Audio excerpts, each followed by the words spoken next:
Whittington are in Fayetteville for the game, and Lee joins us now live with the latest. Lee, I know you guys got into Fayetteville about 3 o'clock. What's going on up there? Thanks, Gary. That's right. It's a dark, dreary, rainy day here in Donald W. Reynolds Razorback Stadium.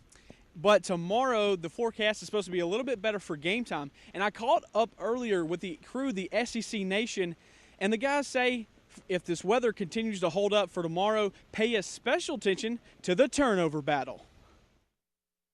Anytime you have a big upset, if we're to believe Arkansas stays in this game and/or wins this game, it typically happens because you do have a couple big turnovers. So yeah, I think in terms of the way Arkansas views this game, they want that. They want the turnover margin on their side.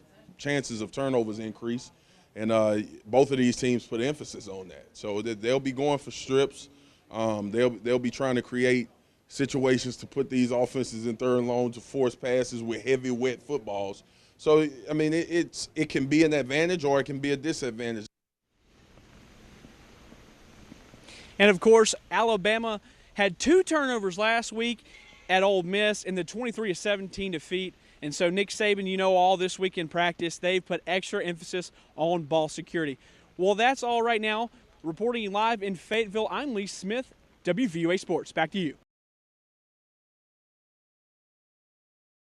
Hey, BJ, that's right. They have turned out the lights here in Razorback Stadium, but the Razorbacks, they couldn't close out the lights on the Tide tonight. They lose 14-13, and here are a couple telling numbers for Alabama. They had 100 less yards on 26 less plays, just 66 rushing yards. When's the last time you've seen that happen? And Arkansas actually dominated the time of possession. They had 10 more minutes with the ball. And Alabama was just a poor 4 of 15 on third down conversions. But you know what? They got the W. And nevertheless, Nick Saban was a happy camper at his post-game press conference. We had a lot more energy and enthusiasm out there today than we did last week. That's what won the game. We played a lot harder in this game than we did, I think, and we competed well in the game. And the players really wanted to win the game. And I was proud of that. I never saw that spark.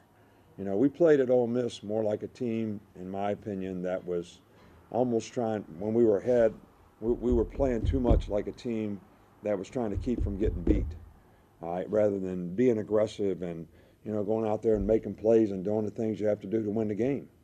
And our guys went out there today and played aggressive at the end and made some third down stops that were huge. And that was the difference in the game. And one more impressive note, guys. Nick Saban is just the 3rd coach at Alabama to have won 100 games at the capstone. Of course, joining Frank Thomas and the ever-amazing Paul Bear Bryant. Well, that's it. Reporting live in Fayetteville, I'm Lee Smith, WVUA Sports. Back to you, BJ. Hey, that's right, BJ. Alabama moves to 5-1 on the season tonight. They narrowly escaped with a 14-13 win over the Razorbacks. And for the players, well, you know, they were happy they got the win, but they also had a lot of mistakes. They had 2 fumbles in the first half. Christian Jones had a fumble with a punt return, and also Cyrus Jones. So they need to clean up that a little bit. But on the positive, safety Landon Collins came up with a big play in the 4th quarter, and he says the defense finally knows how to be clutch instead of last week where they gave up some 4th quarter touchdowns.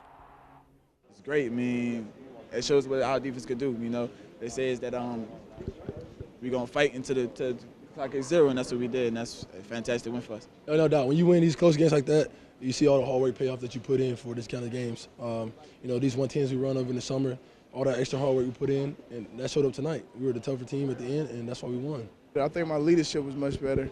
Let the team know that, hey, I'm here for y'all. If y'all, whatever y'all do, mistakes, I'm behind y'all no matter what. I'm not going to lose no faith. If you down, look at me. I'm going to smile at you, and, hey, hopefully that'll pick you up and we're going to play next play. And the defense will have another shot to prove just how good they are next week when Texas A&M rolls in to T-Town. And, of course, that game is going to be huge for the SEC standings and for the Tide to continue their momentum for the season. Well, that's it. Reporting live in Fayetteville, I'm Lee Smith, WVUA Sports. Back to you, BJ.